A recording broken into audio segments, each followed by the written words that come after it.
जिसको लेकर कुछ बेसिक डेटा आपको पता होना चाहिए। तो उसमें सबसे पहली चीज़ ये है कि देखो एप्पल का जो साइंटिफिक नेम है वो है मालुस पिमिला। ये एक इम्पॉर्टेंट टेम्परेट फ्रूट है। इंडिया में आप देख पाओगे, इंडिया में स्पेशली जो पहाड़ी रीजन है वहाँ पर बहुत ज़्यादा एप्पल का कल्टीवेशन किया जाता है, जो स्पेशली हमारे हिमालयन रेंजेस हैं। अब एप्पल को ग्रो करने के लिए आपको कौन कौन सा जो क्लाइमेटिक कंडीशंस है वो पहले फॉलो करना पड़ेगा, इसको समझिएगा। जब बात करते हैं टेम्परेचर की, तो अगर आप सेब की खेती करते हो तो उसके लिए जो एवरेज टेम्परेचर है वो 21 से लेकर 24 डिग्री सेल्सियस के आसपास का होना चाहिए।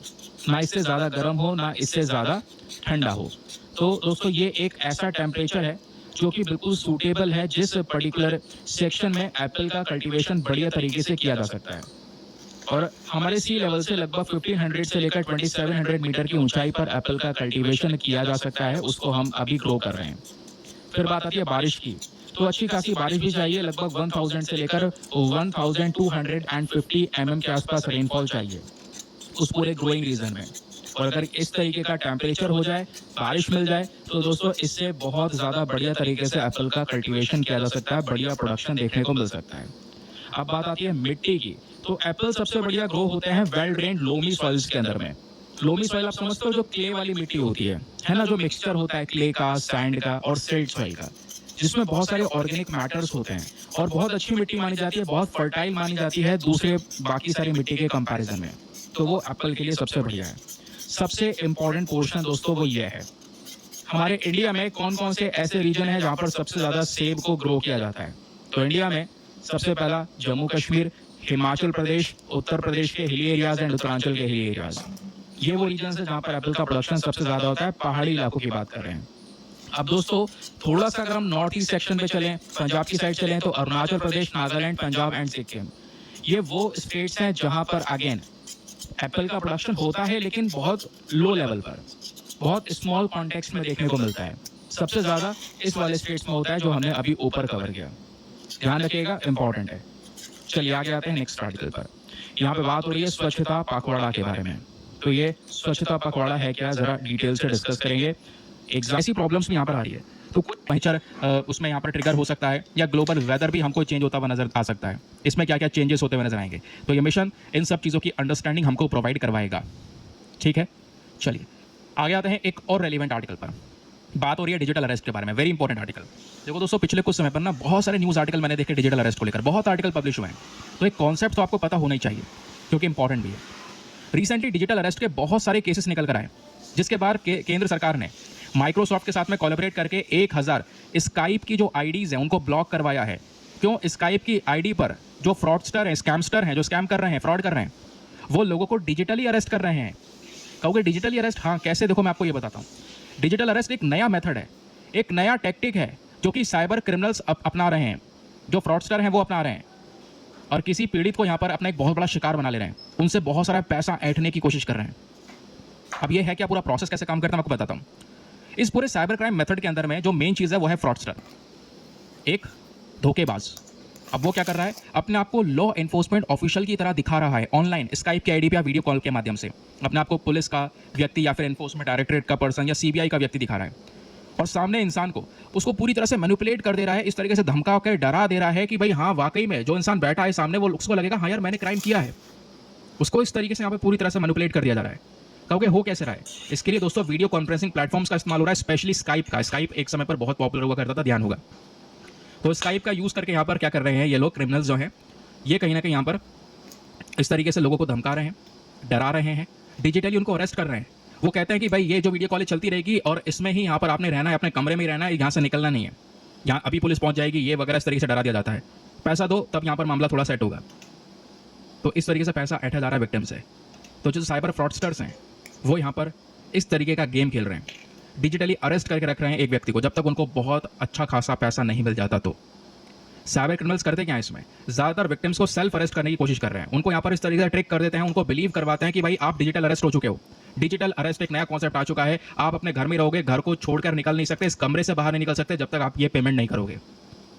तो ये दोस्तों कॉन्सेप्ट निकल कर आ रहा है, ये एक और फ्रॉड निकल कर आ रहा है, जिसके बारे में लोगों के पास में एक अवेयरनेस होना, जागरूकता होना बहुत ज़्यादा ज़रूरी है। तो इसके प्रिवेंटिव मेजर में सबसे पहली चीज़ है साइबर हाइजीन। इसको यहाँ पर किया जा रहा है रेगुलरली बाय अपडेटिंग पासवर्ड्स। देखो होता क्या है, आपने ना बहुत सारी इन्फॉर्मेशन, बहुत से लोग ऐसे होते हैं नॉर्मली बड़ी बड़ी इन्फॉर्मेशन भी ऑनलाइन छोड़ देते हैं। जो आज के ज़माने के हिसाब से सही नहीं है। जिस तरीके से डिजिटाइजेशन बढ़ा है, बड़े-बड़े स्कैम्स हो रहे हैं, फ्रॉड्स हो रहे हैं, इस तरीके से ढेर सारी अपनी इन्फॉर्मेशन शेयर करना बिल्कुल भी सही नहीं है।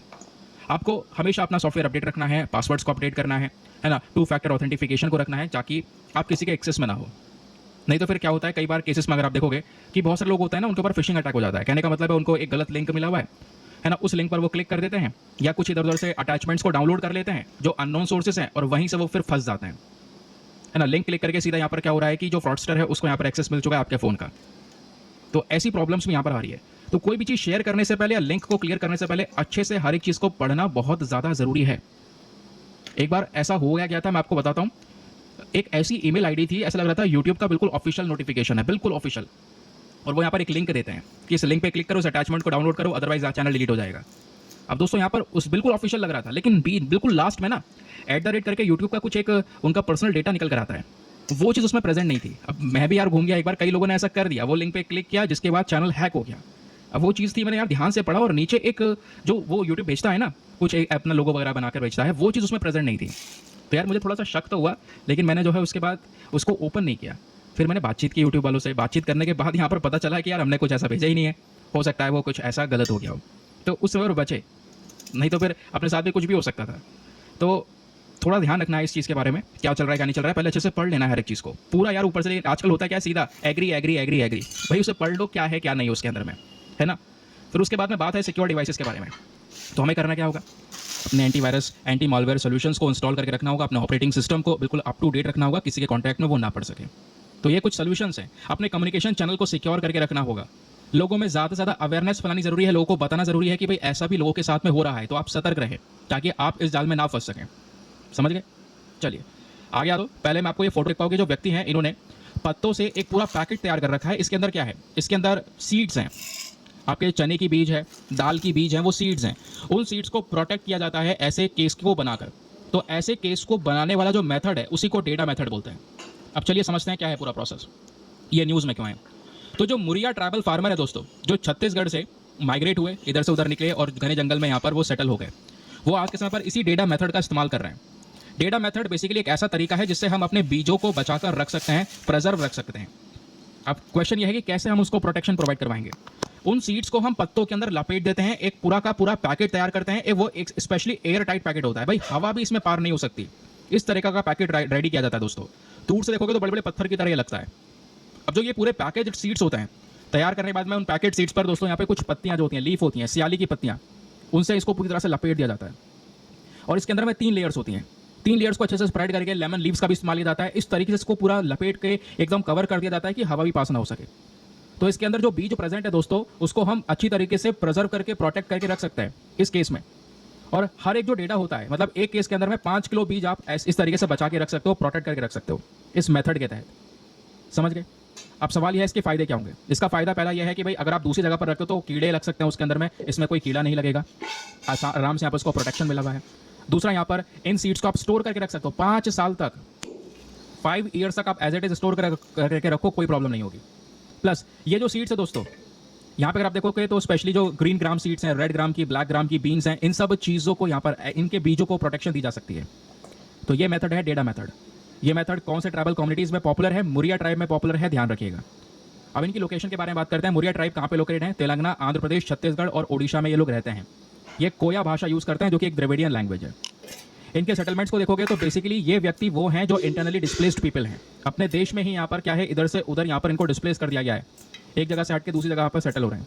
अच्छी खासी पॉपुलेशन है इनकी आंध्र प्रदेश में, और आंध्र प्रदेश में इनको गुत्ती कोयास के नाम से जाना जाता है। ठीक है, गुत्ती कोयास के नाम से इनको जानते हैं, ऐसा यहाँ पर मेंशन किया गया। तो ये जो गुट्टी कोया के अंदर ट्राइबल कम्युनिटीज़ हैं, ज़्यादातर गोंड या मुरिया कम्युनिटीज़ से बिलोंग करती हैं, जो कि शेड्यूल्ड ट्राइब्स हैं छत्तीसगढ़ के अंदर में, और इनको कोई ऐसा रिकग्निशन तेलंगाना में नहीं मिलता है। बस खाली ज़्यादातर जो यहाँ पर इनकी जो पॉपुलेशन है वो आंध्र प्रदेश, छत्तीसगढ़, ओडिशा में है। तेलंगाना में कोई प्रॉपर रिकग्निशन नहीं मिलता है, वो भी यहाँ पर बताया गया है। ठीक है, चलिए आगे आते हैं एक और आर्टिकल पर। बात हो रही है अंबाजी व्हाइट मार्बल के बारे में। ये जो मार्बल आपको दिख रहा है जिसमें अलग अलग पैटर्न्स हैं, ये मार्बल इस तरीके से खड़ा है और इसी में का मार्बल नीचे लेटा दिया गया। तो आप देख पाओगे किस तरीके से पूरा पैटर्न मैच हुआ है। ये मार्बल अभी न्यूज़ में है। रीज़न क्या है? रीज़न यहाँ पर यह है कि गुजरात का जो ये अंबाजी मार्बल है दोस्तों, उसको हाल ही में GI टैग दिया गया है, जोग्राफिकल इंडिकेशन टैग, और ये टैग मिला है सेंट्रल गवर्नमेंट की साइड से, जिस वजह से ये न्यूज़ में बना हुआ है। तो एग्जामिनेशन के पॉइंट ऑफ व्यू से अंबाजी व्हाइट मार्बल हमारे लिए इंपॉर्टेंट है। GI टैग वाले हर एक प्रोडक्ट न्यूज़ में जो भी होते हैं वो रेलिवेंट ही होते हैं। तो अंबाजी मार्बल की जब बात करते हैं दोस्तों, तो एक प्रकार का ये ऐसा मार्बल है जिसकी चमक बहुत ज़्यादा है, वाइट कलर का है, इस पे बहुत सारे अननेचुरल से यूनिक पैटर्न नजर आएंगे। ये पैटर्न आप देख पा रहे हो, कोई कोई बोल्ड लाइंस हैं, कोई पतली लाइंस हैं, एक ऐसा पैटर्न बन रहा है, इसको ज़मीन पे पूरी तरह से लगाया जाएगा तो एक ऐसा सा पैटर्न बनकर आएगा जगह जगह पर। तो एक शानदार सा पैटर्न यहाँ पर इसके अंदर बनकर आता है, वो दर्शाया गया। इसको अंबा वाइट मार्बल या अंबे वाइट मार्बल के नाम से जाना जाता है, ऐसा यहाँ पर बताया गया। ठीक है, इसका जो व्हाइट कलर है, प्रिस्टीन व्हाइट कलर आपको देखने को मिल जाता है। इसमें बहुत सारी अलग अलग छोटी छोटी लाइनें भी प्रेजेंट है जो ऊपर से नहीं दिखाई दे रही हैं, बिल्कुल रियलिटी में देखोगे तो दिखाई पड़ेंगी। ठीक है, और वो जो वीन्स हैं यानी जो नसें दिखाई दे रही हैं इसके ऊपर में, वो उसकी इंटेंसिटी अलग है। जैसे मैंने आपको बताया, कुछ बहुत मोटी लाइंस हैं, कुछ पतली पतली लाइंस भी आपको यहाँ पे नजर आएंगी। ठीक है, और इस वाले मार्बल की जो शाइन है वो लंबे समय तक टिकती है, काफ़ी मजबूत माना जाता है। स्मूथ और पॉलिश्ड सरफेस आपको यहाँ पर इस मार्बल का देखने को मिलेगा। काफ़ी लग्जरी मार्बल यहाँ पर ये नजर आता है। इसके बड़े बड़े आर्किटेक्चरल प्रोजेक्ट्स में यूज़ करते हैं, स्कल्पचर्स में, मॉन्यूमेंट्स के अंदर इस्तेमाल किया जाता है। आप थोड़ा सा मार्बल के बारे में इंपॉर्टेंट फैक्ट जान लो, तथ्य जान लो। मार्बल दोस्तों एक प्रकार का मेटामॉर्फिक रॉक है। ये कैसे बनता है? जब जो चूना पत्थर होता है ना, लाइमस्टोन, इसको हीट और प्रेशर के अंडर में रखा जाता है, उसके बाद इस तरीके का दोस्तों यहाँ पे मार्बल फॉर्म होता हुआ नजर आता है। ठीक है, मार्बल इसके अंदर में अगर आप देखोगे, जो मार्बल का पत्थर होता है, इसमें आपका मिनरल कैल्कुलाइट होता है। उसके अलावा इसमें अदर मिनरल जैसे कि clay minerals, mica, quartz, pyrite, iron oxide, graphite, इस प्रकार की चीज़ें भी इसके अंदर में होती हैं, जिसकी वजह से ये इतना स्ट्रॉन्ग, इतना ठोस और इतना खूबसूरत यहाँ पे नजर आता है। ठीक है, नो नेक्स्ट एक और रेलिवेंट आर्टिकल, आज का थंबनेल वाला आर्टिकल जो न्यूज़ में बना हुआ है। अच्छा, ऐसा कौन सा देश है जहाँ पर ग्लेशियर्स, सारे ग्लेशियर्स खत्म हो गए हैं, जो अभी के समय पर आर्टिकल्स कवर हो रहे हैं? तो दोस्तों है वो है वेनेजुएला। वेनेजुएला अभी बहुत ज़्यादा चर्चाओं में बना हुआ है। आप सर्च करोगे बहुत सारे आर्टिकल मिलेंगे कि वेनेजुएला आज के समय पर ऐसा देश माना जा रहा है मॉडर्न टाइम्स में, जहाँ पर कंप्लीटली सारे के सारे ग्लेशियर, जो भी बर्फीले पहाड़ थे, बर्फ थी, सब खत्म हो चुकी है। रीज़न है climate change. Climate change, temperature का बढ़ना, तापमान बढ़ना, जिसकी वजह से ग्लेशियर्स पिघल गए सारे, उनका पानी सब समुद्र में पहुंचेगा। वही यहाँ पर एक चिंताजनक बात है। ये हमारे पास में एक बड़ा एग्जाम्पल है कि वेनेजुएला एक ऐसा देश बन चुका है जहाँ पे ग्लेशियर सारे खत्म हो चुके हैं। धीरे धीरे आर्कटिक, एंटार्कटिक तक बात पहुंचेगी। यहाँ पे तो बहुत बड़े बड़े ग्लेशियर्स हैं, वो सभी अगर पिघल जाते हैं, उनका पानी सीधा समुद्र में जाएगा और वो सी लेवल राइज होगा, जिससे बहुत सारे आइलैंड कंट्रीज या ऐसे देश जो कि एक बड़ा हिस्सा अपने समुद्र के साथ में शेयर कर रहे हैं, वो सब डूबने लगेंगे, जिस वजह से ये न्यूज़ में है। तो वेनेजुएला क्या है कारण इसके पीछे का न्यूज़ में रहने का, वो आपको पता चल गया। अब मैं थोड़ा सा डिटेल्स बताता हूँ वेनेजुएला के बारे में, क्वेश्चन आपसे बन सकते हैं। वेनेजुएला दोस्तों एक साउथ अमेरिकन कंट्री है। चलिए, साउथ अमेरिका, ये पूरा कॉन्टिनेंट आपको नजर आएगा। साउथ अमेरिका में जस्ट ऊपर नॉर्थ साइड में आपको ये वेनेजुएला नजर आएगा। वेनेजुएला की कैपिटल है कैरेकस, ये आपको देखने को मिलेगा। वेनेजुएला के जस्ट बराबर में, जैसे ऊपर देखेंगे नॉर्थ में तो है कैरेबियन सी, वेस्ट में है कोलंबिया, साउथ में है ब्राज़ील और ईस्ट में है गुयाना। ठीक है, और इधर अगर आप देख पाओगे थोड़ा आपका ये वाला रीजन, तो यहाँ पे है अटलांटिक ओशन। तो ये वेनेजुएला के आसपास के बॉर्डर कंट्रीज हैं, बॉर्डर एरियाज हैं, ध्यान रख सकते हैं इसके बारे में। ठीक है, बाउंड्रीज के बारे में बात करेंगे तो बता ही चुका हूँ, Caribbean sea, Atlantic ocean, Guyana, Brazil, Colombia, कहाँ पर लोकेटेड है वो हम लोग ऑलरेडी डिस्कस कर ही चुके हैं। अब दोस्तों यहाँ पर वेनेजुएला एक ऐसा देश है जहाँ पर इंपॉर्टेंट नदियाँ हैं, वाटरफॉल है। दुनिया का सबसे हाईएस्ट वाटरफॉल यहीं पर है, जिसका नाम है एंजल फॉल्स। उसके अलावा यहाँ पर एक सबसे बड़ी लेक है, पूरे साउथ अमेरिका की सबसे लार्जेस्ट लेक, जिसका नाम है लेक मराकाइबो। ठीक है, लेक मराकाइबो दोस्तों वेनेजुएला में है। ये पूरे साउथ अमेरिका की सबसे बड़ी झील है। और पता है इस झील की सबसे इंटरेस्टिंग बात है, जिसके बारे में आपको पता होगा, बताया जाता है ये झील दुनिया की एक ऐसी झील है जहाँ पर सबसे ज़्यादा बिजलियाँ गिरती हैं।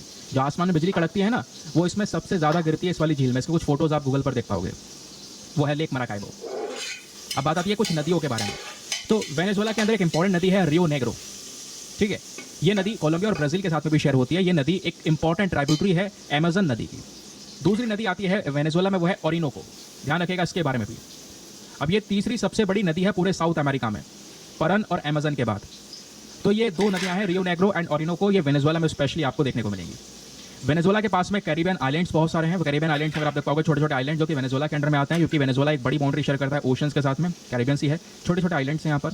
उन छोटे छोटे आइलैंड्स में अगर आप देखोगे तो मार्गरीटा आइलैंड हो गया, ला बेलेंकिला आइलैंड हो गया, लो टॉर्टुगा हो गया, लॉस रॉस्क हो गया। तो इस तरीके से बहुत सारे आइलैंड्स जो कि वेनेजुएला के अंडर में आते हैं।